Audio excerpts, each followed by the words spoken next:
अस्सलाम वालेकुम स्टूडेंट्स, कैसे हैं आप लोग। आज हमने मैट्रिक आखान बोर्ड की क्लास है। फर्स्ट चैप्टर केमिकल इक्विलिब्रियम के फर्स्ट 2 एसलोस हम ऑलरेडी स्टडी कर चुके हैं। आज एसलो नंबर 3 डिस्कस करना है आपके सामने, विच इज़ 9.3, और इसके अंदर हम डिस्कस करेंगे डेरिवेशन।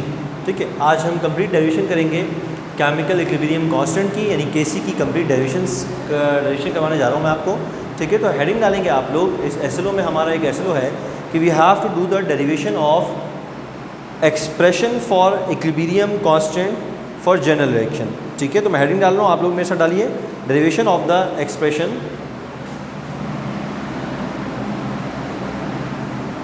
डेरिवेशन ऑफ द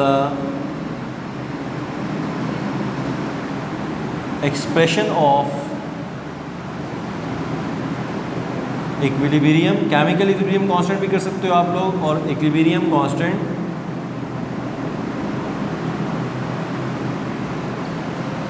ठीक है फॉर अ जनरल रिएक्शन। किसी भी जनरल रिएक्शन के लिए हम काम करें तो फॉर अ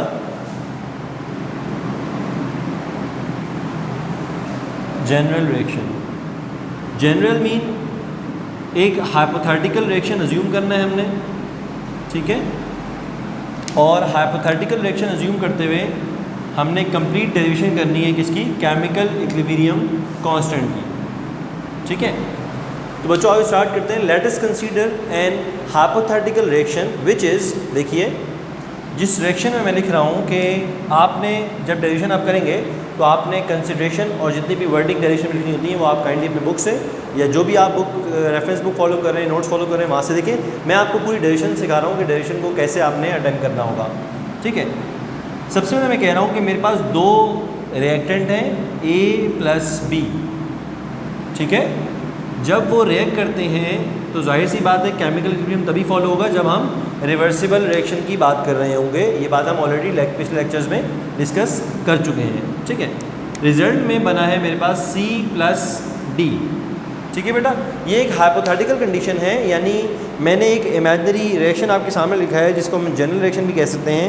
तो मैं कह रहा हूँ let us consider a hypothetical expression for a general reaction, जिसमें अब देखें आप गौर से, ये A और B मेरे पास रिएक्टेंट्स हैं, C और D मेरे पास प्रोडक्ट हैं।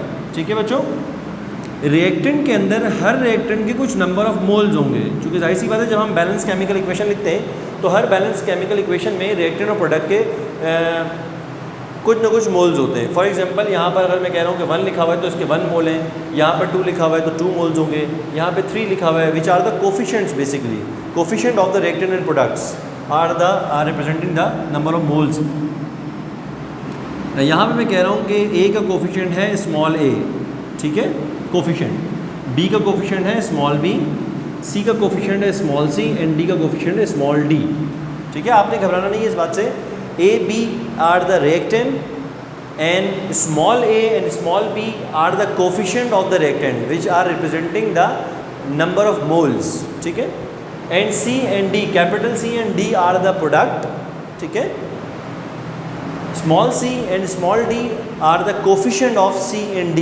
ठीक है, they are representing the number of moles of C and D। तो मैंने एक कंप्लीट इक्वेशन आपके सामने लिख दी है। ठीक है, और अब आपको लास्ट लेक्चर से थोड़ा सा लिंक करते हैं अपने इस लेक्चर को, कि जब बेटा रिएक्टेंट रिएक्ट करेंगे और रिएक्शन आगे जाएगा तो ये होगा मेरा रेट ऑफ फॉरवर्ड रिएक्शन। ठीक है, यहाँ मेरा फॉरवर्ड रिएक्शन बढ़ेगा, एंड देन C और D जब टूट के वापस पीछे आएगा तो ये होगा मेरा रिवर्स रिएक्शन। तो अब हम इसको स्टार्ट करेंगे, हम कहेंगे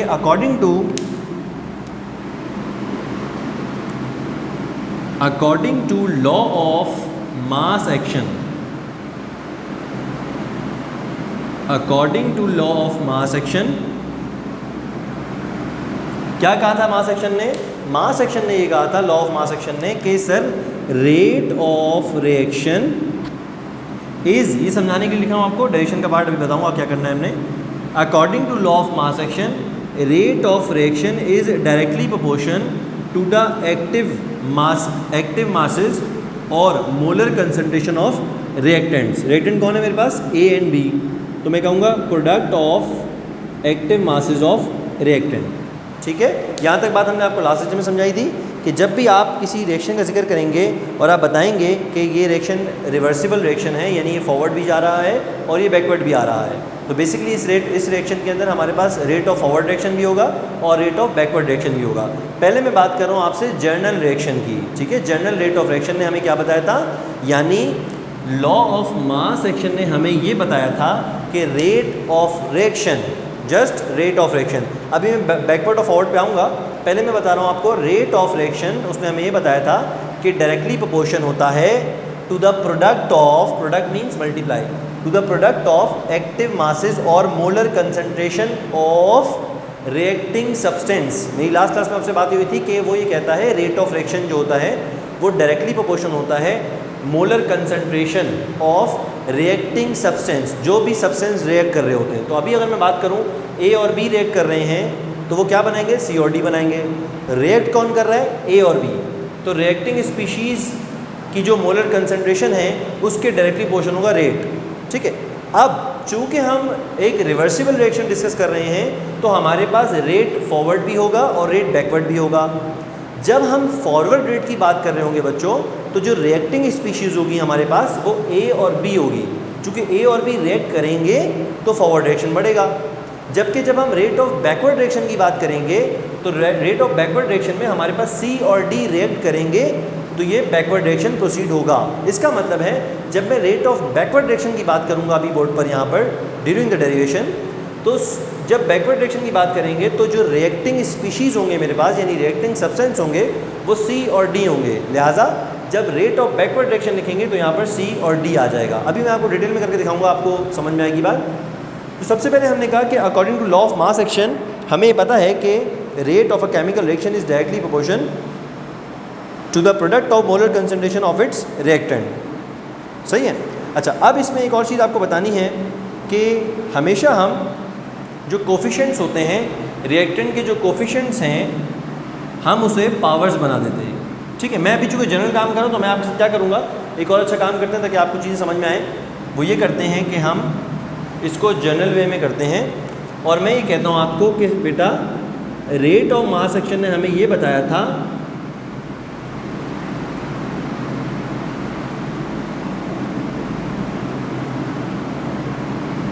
रेट ऑफ मास एक्शन ने हमें ये बताया कि rate of reaction is directly proportion to the molar to the product of the molar concentration of reacting substance, ये बताया। अब चूँकि हमारे पास रिवर्सिबल रिएक्शन है तो रिवर्सिबल रिएक्शन में हमारे पास दो किस्म के रिएक्शन होंगे, फॉरवर्ड और बैकवर्ड। तो मैं इसको शॉर्ट फॉर्म में आपके सामने एक्सप्लेन करने के लिए करता हूँ। फॉर फॉरवर्ड रिएक्शन, अगर हम फॉरवर्ड रिएक्शन की बात करें तो क्या करेंगे, फॉरवर्ड रिएक्शन का मतलब है ए और बी रिएक्ट करेगा और सी और डी बनाएगा। तो मैं बात करूंगा अब अगर हम लॉ ऑफ मास एक्शन के रिलेटेड फॉरवर्ड रिएक्शन की बात करें तो हम कहेंगे rate of forward reaction, RF से इसको रिप्रेजेंट करेंगे। Rate of forward reaction is directly proportion to the active to the product of molar concentration of reacting substance. तो फॉरवर्ड जाते हुए रिएक्टिंग सब्सटेंस कौन होंगे बच्चों, ए और बी। यहाँ पर मैंने ए लिखा, यहाँ पर मैंने बी लिखा, लेकिन एक बात याद रखें, जब आप ए और बी लिखेंगे रिएक्टिंग सब्सटेंस लिखेंगे, लेकिन reacting substance raise to the power of coefficients, यानी अगर ए का कोफिशिएंट स्मॉल ए है तो वो ए की पावर बन जाएगा, कंसंट्रेशन की, मोलर कंसंट्रेशन की या एक्टिव मासेस की क्या बन जाएगा, वो पावर बन जाएगा। इसी तरह बी का कोफिशिएंट बी है तो वो बी की पावर बन जाएगा। अब आपसे हमने लास्ट क्लास में एक बात की थी कि जब प्रोपोर्शन का साइन हटता है तो हमारे पास एक कांस्टेंट आता था जिसे हम कहते थे रेट कांस्टेंट, ठीक है। अब ये रेट कांस्टेंट क्या होगा, चूँकि फॉरवर्ड रिएक्शन है तो ये rate constant for the forward reaction होगा, ठीक है बच्चों। आता यहाँ पे के है, लेकिन हमारे केस के अंदर के एफ होगा, चूँकि हम सिर्फ और सिर्फ फॉरवर्ड रिएक्शन की बात कर रहे हैं, हम बैकवर्ड रिएक्शन की बात नहीं कर रहे इस वक्त। इसको मैं कह दूंगा 1, और आप कह सकते हैं where K F is the rate constant for forward reaction, where K F is rate constant for forward reaction.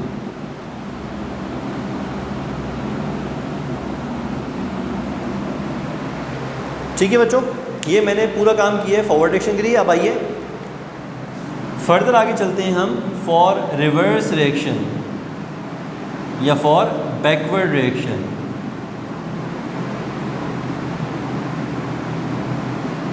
पहले हमने फॉरवर्ड रिएक्शन के लिए काम किया, अब हम बैकवर्ड रिएक्शन के लिए काम करेंगे।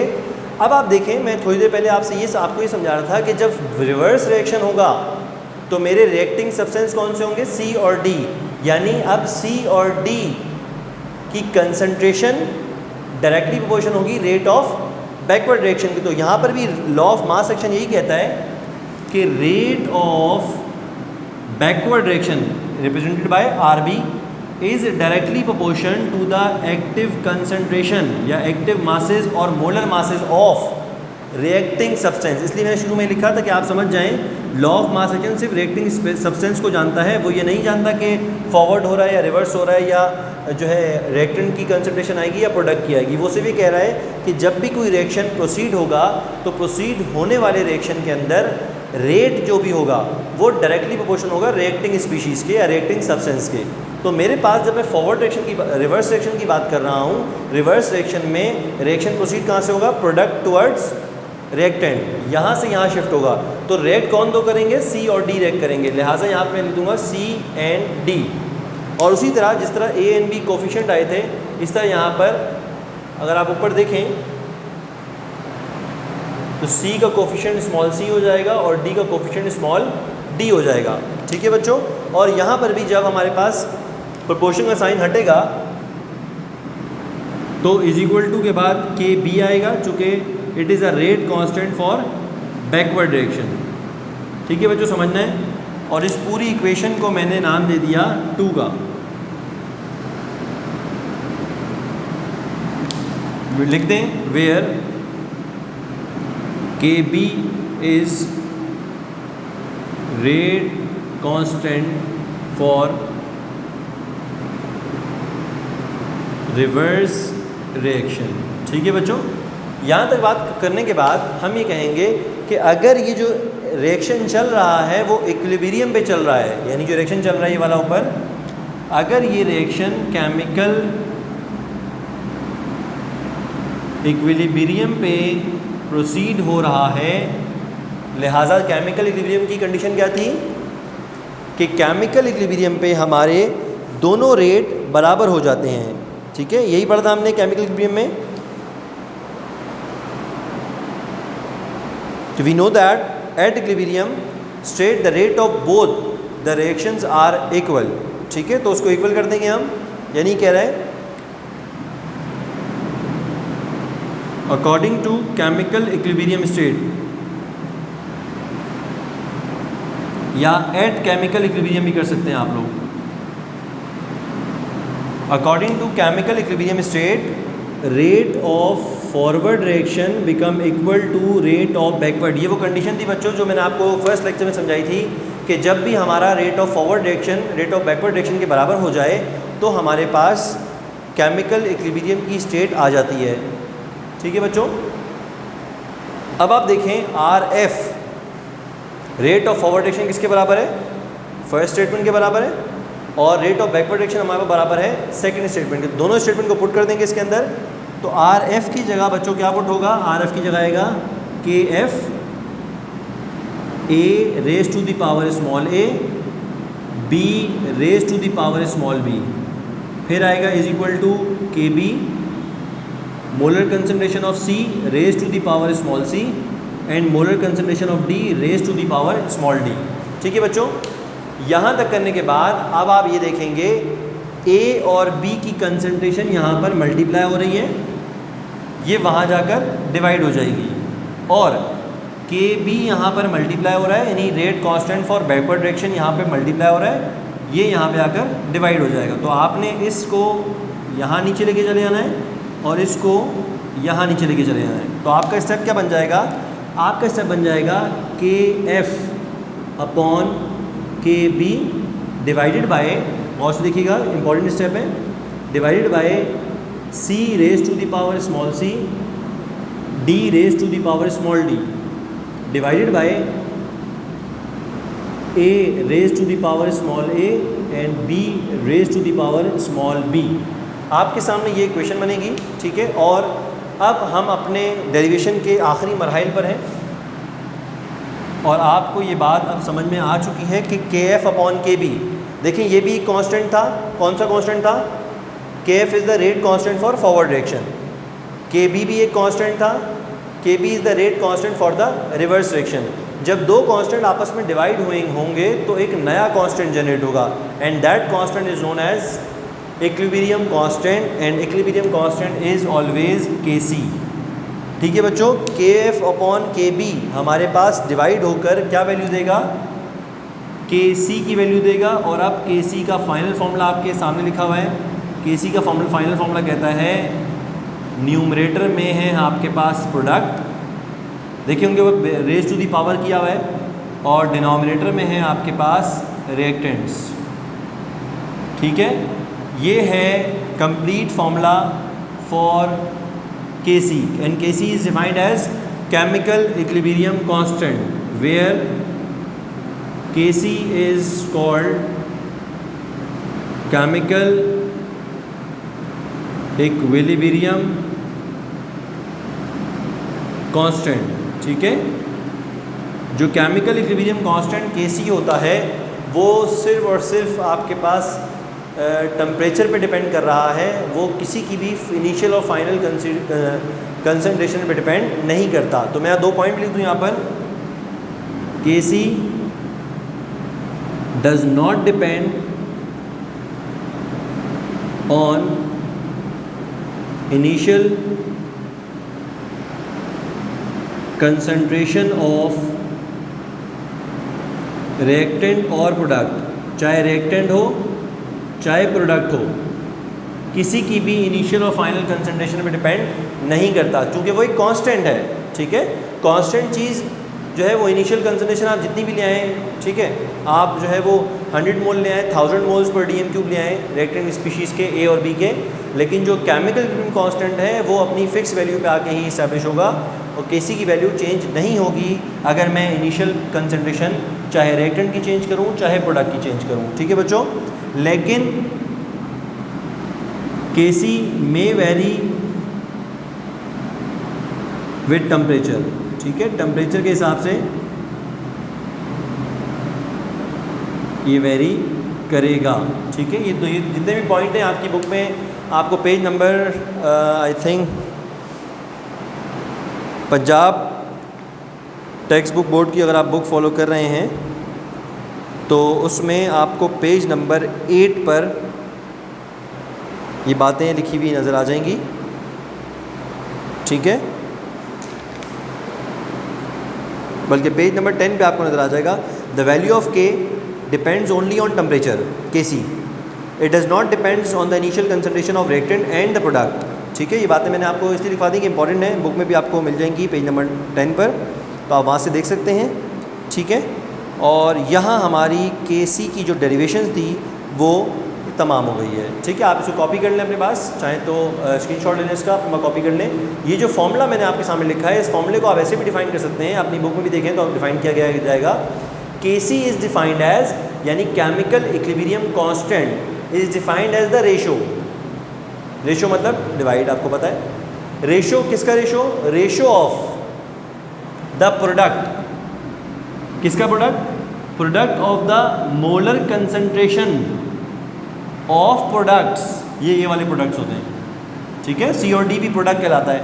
वापस रिपीट कर रहा हूँ, Kc is defined as the ratio of the product of the molar concentration of the products raise to the power of their coefficient to the product of molar concentration of reactants raise to the power of their coefficients. ठीक है, आप चाहें तो इसको define कर सकते हैं, चाहें तो आप इसको कह सकते हैं कि केमिकल इक्विलिब्रियम कांस्टेंट है, और ये हमेशा तब इसकी वैल्यू आती है जब हमारा रेट ऑफ फॉरवर्ड डायरेक्शन और रेट ऑफ बैकवर्ड डायरेक्शन बराबर होता है। इट मीन्स हमारा जो डायरेक्शन है वो केमिकल इक्विलिब्रियम स्टेट पे होता है। ठीक है बच्चों, इसको कॉपी कर लें आप लोग, ये कंप्लीट डेरिवेशन है।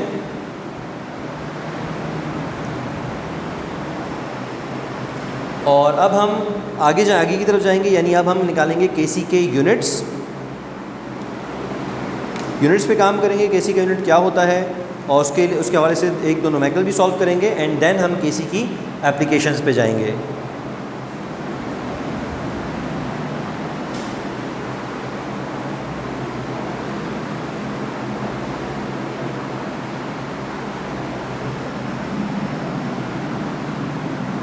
तो आइए आप लोग हेडिंग डाल लें अपने पास, यूनिट्स या unit of KC, chemical equilibrium constant के यूनिट के बारे में आपसे बात करने लगे अब, ठीक है। हेडिंग डालेंगे यूनिट ऑफ केसी, ठीक है। देखिए यूनिट ऑफ केसी कोई एक यूनिट नहीं होता, कभी भी केसी का कोई सिंगल यूनिट नहीं आता। केसी के यूनिट डिपेंड करते हैं आपकी इक्वेशन पे, ठीक है।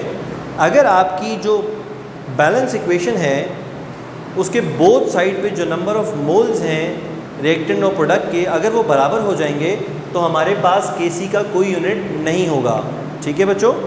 लेकिन अगर आपके प्रोडक्ट और रिएक्टेंट के मोल्स आपस में वेरी करेंगे, कभी प्रोडक्ट के ज़्यादा होंगे, कभी रिएक्टेंट के ज़्यादा होंगे, किस पावर के हिसाब से ज़्यादा होंगे ये भी डिपेंड करता है, तो इस हिसाब से आपका यूनिट वेरी करता रहेगा। मैं आपको एक से दो एग्जांपल यहाँ पे करवाऊँगा ताकि आपका यूनिट्स ऑफ केसी का टॉपिक एकदम क्लियर हो जाए, ठीक है। आप साथ साथ रहें और इसको नोट डाउन भी करते रहें अपने पास। पहले मैं लिख रहा हूँ KC has no units in reaction with equal number of moles, ठीक है। आप लोग भी नोट कर लें, KC has no units in reaction where number of moles are equal on both sides. Both sides mean reactant and product side, ठीक है बच्चों। अब इसकी हम एग्जाम्पल ले लेते हैं, एग्जाम्पल के थ्रू इसको कर लेते हैं। क्या एग्जाम्पल है, मैं आपको नोट डाउन कर देता हूँ यहाँ पे एग्जाम्पल ताकि आप समझ सकें। H2 plus I2, H2 plus I2 2HI, ठीक है। ये मैंने एग्जाम्पल लिखी है, हम इसकी केसी की एक्सप्रेशन बनाएंगे और उसके यूनिट निकालने की कोशिश करेंगे।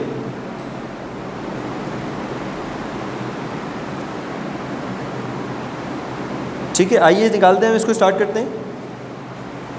उससे पहले आपको ये पता होना चाहिए बच्चों कि कंसंट्रेशन का यूनिट होता है मोल पर डीएम क्यूब। आइए सबसे पहला स्टेप होता है कि मैं इसके केसी की एक्सप्रेशन लिखूं। केसी की एक्सप्रेशन का मतलब होता है प्रोडक्ट अपॉन रिएक्टेंट। देखें आप, अभी हमने बनाई थी CD जो होता है प्रोडक्ट होता है वो ऊपर होता है न्यूमरेटर में, और रिएक्टेंट जो होता है AB वो नीचे होता है जो कि डिनोमिनेटर में होगा। यहाँ पर मेरे पास प्रोडक्ट सिर्फ एक है तो मैं क्या लिखूँगा, कंसंट्रेशन ऑफ HI, जबकि मैं इसकी पावर क्या रखूँगा 2, क्योंकि बेटा यहाँ पे कितने मोल्स हैं 2। नीचे अगर आप देखें तो नीचे आएगा H2, उसके ऊपर कोई पावर नहीं आएगी, I2 और उसके ऊपर कोई पावर नहीं आएगी, ठीक है। यहाँ पर मैंने लिखा था number of moles are equal. अगर बोथ साइड पे नंबर ऑफ मोल्स इक्वल हो जाएंगे, कैसे पता चलेगी वाली बात, बेटा देखें यहाँ पर प्रोडक्ट साइड पर, इस साइड पर मेरे पास कितने मोल्स हैं 2 मोल्स हैं, ठीक है। यहाँ पर 2 लिखा हुआ है, 2 मोल्स हैं। जबकि रिएक्टेंट साइड पे देखें यहाँ पर 1 होता है और यहाँ पर जब कुछ नहीं होता तो 1 होता है। तो बेटा 1 + 1 ये भी कितना हो जाएगा, 2 मोल्स हो जाएंगे। तो आपने देखा बच्चों कि इस वक्त जो रिएक्शन मैंने बोर्ड पे लिखा है उसमें रिएक्टेंट और प्रोडक्ट के दोनों के मोल्स बराबर हैं। तो उसने क्या कहा था, where number of moles are equal on both side. जब प्रोडक्ट और रिएक्टेंट के नंबर ऑफ मोल्स बराबर होंगे तो हमारे पास केसी का कोई यूनिट नहीं होगा। इसका मतलब है केसी की वैल्यू तो होगी, फॉर एग्जांपल केसी की वैल्यू 4 आ रही है लेकिन उसका कोई यूनिट नहीं होगा। ऐसा कब पॉसिबल है, जब हमारे रिएक्टेंट और प्रोडक्ट के दोनों के मोल्स नंबर ऑफ मोल्स बराबर हो जाते हैं, ठीक है। तो आइए कैसे इस बात को साबित भी करते हैं, कैसे अगर नंबर ऑफ मोल्स बराबर हो जाएंगे तो हमारा यूनिट कैसे कैंसिल हो जाएगा। आइए इसको डिस्कस कर लेते हैं। सबसे पहली बात मैंने आपको पिछली क्लास में बताया था कि बेटा इसका मतलब होता है कंसंट्रेशन। जहाँ भी बॉक्स बना होता है इसका मतलब होता है मोलर कंसंट्रेशन, और मोलर कंसंट्रेशन का यूनिट होता है मोल पर डीएम क्यूब। ये बात याद रखिएगा, मोलर कंसंट्रेशन का यूनिट क्या होता है, मोल पर डीएम क्यूब। तो अब अगर आप देखें गौर से देखें तो यहाँ एक ब्रैकेट बना हुआ है, एक पैरेंथेसिस बने हुए आपके सामने। इसका मतलब है यहाँ पर किसकी कंसंट्रेशन होगी, HI की, ठीक है। और HI की कंसंट्रेशन किस में होगी, मोल पर dm³, और इसके ऊपर है स्क्वायर, चूँकि HI के ऊपर स्क्वायर है, डिवाइडेड बाय, आप नीचे देखें तो ये बना होगा मोल पर dm³, और नेक्स्ट ब्रैकेट में भी बनेगा मोल पर dm³। समझ में आ रही है आपको बात बेटा, ठीक है। हाइड्रोजन की भी कंसंट्रेशन मोल पर dm³, आयोडीन की भी मोल पर dm³, और यहाँ पर भी आ रहा है मोल पर dm³ का स्क्वायर। तो आप देखिए कितना आसान है पढ़ना। यहाँ पर स्क्वायर मोल पे आया तो ये क्या बन जाएगा, मोल स्क्वायर, ठीक है। स्क्वायर मोल पे आया तो क्या बन जाएगा, मोल स्क्वायर, और जब स्क्वायर dm³ पे आएगा तो ये बन जाएगा dm6, ठीक है बच्चों। ये जो स्क्वायर की वैल्यू है वो मोल पर भी आई और dm³ पे भी आई, तो ये बन गया मोल स्क्वायर अपॉन dm6। जबकि यहाँ पे देखें आप, मोल मल्टीप्लाई बाय मोल, फिर क्या बन जाएगा, मोल का square divided by dm³ multiply by dm³, तो फिर बन जाएगा dm³ की पावर 6। तो बच्चों आपने देखा कि जब हमारे पास पावर सेम होती हैं, यानी अगर हम इसको मुख्तसर बताते हैं आपको, अगर प्रोडक्ट की आप पावर्स को प्लस करवाएं और रिएक्टेंट की पावर को प्लस करवाएं, अगर दोनों पावर्स ऊपर नीचे डिनोमिनेटर और डिनोमिनेटर में इक्वल आ जाती हैं, तो इसका मतलब है कि आपका जो यूनिट है वो आपका कैंसिल आउट हो जाएगा और आपके पास कोई यूनिट नहीं बचेगा। इसका मतलब है केसी का जो यूनिट है वो ऐसे केस में कोई यूनिट नहीं है, ठीक है। इसलिए मैंने शुरू में लिखा था KC has no units in reaction where number of moles are equal on both side. जब हमारे पास बोथ साइड पे नंबर ऑफ मोल्स बराबर होंगे तो हमारे पास कभी भी केसी का कोई यूनिट नहीं होगा। और आपने देख भी लिया कि हम कंसंट्रेशन से कंसंट्रेशन को कट करते हैं तो हमारे पास यूनिट नहीं बच रहा, ठीक है। अब एक ऐसी एग्जांपल कर लेते हैं जिसमें केसी का कोई ना कोई यूनिट ज़रूर बचेगा। तो आइए स्टार्ट करते हैं। हम एक हार्बर प्रोसेस की एग्जांपल ले लेते हैं। एग्जांपल नंबर 2 आपकी बुक की ही है, आप चाहें तो उसमें से देख सकते हैं। और वो एग्जांपल ये है N2 प्लस 3H2 ये बराबर होगा 2NH3 के, 2 अमोनिया के मॉलिक्यूल्स बन गए हैं। तो बेटा आप मुझे खुद बताएं जल्दी से देखकर कि इस वक्त रिएक्टेंट में कितने मोल्स हैं। यहाँ पर 1 मोल है, 3 मोल है, तो रिएक्टेंट में टोटल मोल्स हैं बेटा 4, जबकि प्रोडक्ट में कितने मोल्स हैं, सिर्फ और सिर्फ 2 मोल्स हैं। समझ में आ रही है बात। प्रोडक्ट में मेरे पास सिर्फ और सिर्फ 2 मोल्स हैं, ठीक है, सबको समझ में आ रही है। अब मैं इसमें आपको यूनिट निकाल के दिखाता हूँ और वो कैसे निकालेंगे ये भी आप देख लें। सबसे पहले आप अपने केसी की एक्सप्रेशन लिखें। केसी की एक्सप्रेशन हमें कहती है कि प्रोडक्ट को ऊपर लिखो। प्रोडक्ट कौन है, NH3 का स्क्वायर। स्क्वायर क्यों, चूँकि मेरे पास 2 मोल हैं, ठीक है बच्चों। और न्यूमरेटर में आएगा सिर्फ नाइट्रोजन और यहाँ पे आएगा हाइड्रोजन की पावर 3, ठीक है बच्चों। तो एक अच्छा बच्चा क्या करता है कि वो कहता है कि मोल पर dm³ डालने से पहले मैं यहीं से पावर का कैंसिल कर दूँ, तो वो अच्छी बात है। अगर आपको वो समझ में ना आए तो आप इसमें मोल पर dm³ डालें और आप कैंसिल करवाएं, आपका आंसर तब भी बिल्कुल सही आएगा। अब देखिए मैं इसको सॉल्व करता हूँ। Kc की वैल्यू बराबर है, यहाँ 2 पावर से 2 पावर का कैंसिल कर देंगे तो कोई इशू नहीं है, लेकिन आपको मैं कंप्लीट करके दिखाता हूँ। मोल पर dm³ की होल पावर स्क्वायर, ठीक है बच्चों, डिवाइडेड बाय मोल पर dm³ और फिर इधर आ जाएगा मोल पर dm³ की पावर 3। तो अब आप देखें, अब आसानी आप काट सकते हैं कि सर इधर मोल पर dm³ की पावर 2 और इधर मोल पर dm³ की पावर 2 कैंसिल आउट हो जाएगी। यहाँ कितनी बच जाएगी, यहाँ पे सिर्फ 1 पावर बच जाएगी, 2 पावर कैंसिल हो गई, सिर्फ 1 पावर बच गई। अब आप क्या कहेंगे, अब आप कहेंगे कि सर ये तो इसका मतलब तो ये हो गया कि ऊपर तो 1 बच गया, ऊपर तो कोई पावर नहीं बची है मोल पर dm³ की। नीचे क्या होगा, यहाँ पे 1 पावर है, mole multiply by mole, mole square, dm³ multiply by dm³, तो ये बन जाएगा dm³ 6, ठीक है बेटा, मोल पर dm³ 6 बन जाएगा। अब बेटा अगर आप इसका रेसिप्रोकल लेंगे तो dm³ ऊपर चला जाएगा, मोल यहीं पे रहेगा, तो Kc का जो यूनिट है वो बन जाएगा dm³ divided by dm6 divided by mole square. और इसको अगर आप और अच्छी तरीके से लिखना चाहें तो आप लिख सकते हैं, सर ये लिखा हुआ है मोल -2 dm6। तो आपने देखा लास्ट एग्जाम्पल में मेरा Kc का कोई यूनिट नहीं आया था, लेकिन सेकंड एग्जाम्पल में हमारा Kc का यूनिट आ गया। इसका मतलब ये होता है बच्चों कि Kc का यूनिट फिक्स नहीं होता और वो डिपेंड करता है हमारे पास कंसंट्रेशंस के ऊपर या नंबर ऑफ मोल्स के ऊपर। आप सिंपल अगर वर्डिंग में समझना चाहें बच्चों तो आप ये देख सकते हैं कि आपने देखा अगर both side number of moles बराबर हो जाएंगे तो Kc का कोई यूनिट नहीं होगा, ठीक है। अगर both side number of moles change होंगे तो कोई ना कोई यूनिट ज़रूर निकलेगा, ठीक है। और वो यूनिट इस तरह निकलेगा कि अब आप उस पर एक्सप्रेशन लिखेंगे, एक्सप्रेशन में जहाँ जहाँ कंसंट्रेशन है वहाँ पर मोल पर dm³ डालेंगे और फिर इसको कैंसिल आउट करवा के सॉल्व करके आपका जो भी यूनिट बचेगा वो आपका केमिकल इक्विलिब्रियम का यूनिट होगा, ठीक है बच्चों। आज की क्लास को हम यहीं तक रखेंगे, जिसमें हमने क्या सीखा बच्चों। सबसे पहले हमने डेरिवेशन की है किसकी, केमिकल इक्विलिब्रियम कांस्टेंट की।